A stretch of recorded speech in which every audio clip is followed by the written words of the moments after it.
We're here in Raton, New Mexico at the NRA Whittington Center. I'm with Wayne Armacost, the executive director of the NRA Whittington Center. And Wayne, we've come into your museum, one of the jewels here in the crown that is the Whittington Center. Tell us where we are. We're in the Brownell Museum of the Southwest, and this is our newly remodeled museum. We opened it first in 2008, and we promptly outgrew it and did an expansion, took out some windows, added some more cases, put in some different lighting, and kind of expanded what we're able to offer and show in here. Now we're doing some special Curator's Corners West. We're out west, so I thought it was great because this is a great museum here out west. We visited it before, but for people who don't know, who are new to this museum and haven't seen it on the Curator's Corner, tell us a little bit about sort of how the museum came about and why you opened it. Well, the museum was actually the brainchild of Frank Brownell. We had talked, as the Whittington Center, talked about being able to offer a kind of an NRA Museum West in the past, but had never really been able to put the resources together. And Frank Brownell is a longtime supporter of the Whittington Center, and he said, you know what, this is something that I believe in and want to do, and he was able to make this financially happen for us. And that's really how it came about. And we ran with it from there. And the exciting news is that it opened. And then to build that up, I was real excited for us to come out because I heard that you had redone and reopened and spruced, including a cool new door, just like out of Star Trek. It opens and closes automatically. But let's actually look at a couple of the treasures here in the museum. There's something right behind you that we wanted to talk about. Yes, this is actually on loan from a gentleman named Larry Nierenberg.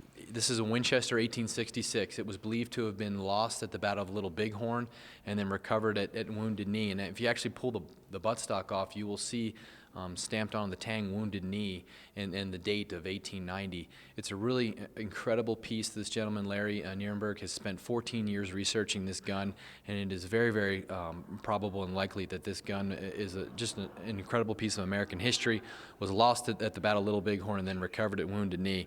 And we have the great privilege of being able to have this on display through the end of the year. Wow, that is so great. And the neat thing you do through these firearms and through other parts of the Whittington Center, we talked earlier about the mural out there, is sort of tell the history of the Southwest in some of the things like this. It's not just the firearm, it's the rich history that belongs with the firearm. Well, that's right. I mean, the firearm helped settle the West, but it was the people using the firearm too. So there's a story to be told on both ends of that. Now let's go away from the Southwest a little bit and walk over here. There's a really neat firearm you were telling me about that it isn't quite Southwest. And tell us about what's in this case here. Well, we have the great privilege of having a piece that is believed to have been carried by Winston Churchill in World War I. It's a Webley.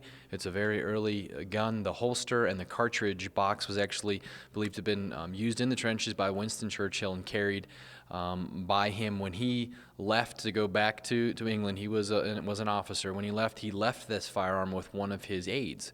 That gentleman then mustered out into Canada after the war and registered under his name. So it's a real special piece that we have in the museum, and we're really proud of it. How excited were you when you found out the possibility of putting this on display in this museum? Well, it was kind of neat the way that the story unfolded. The gentleman, he kind of handed us a gun. It's like, hey, this is neat. It's a Webley. It's old. And then he told us the history behind it. It's, wow. I mean, you're holding an incredible piece of World War I history right here. Dude, once again, the history goes it's the firearms part of it, but it's beyond that. Any student of history, Winston Churchill, I mean, wow, what a huge part he played in history.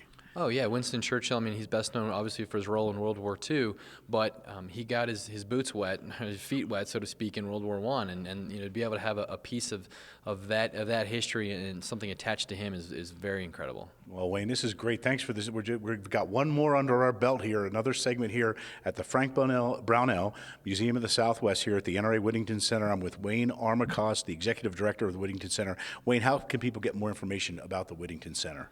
www.nrawc.org. On that, there's different ways to contact us. They can call us, they can email us, or just search around on the website. Get out here and see this great museum. Thank you, Wayne. Thank you.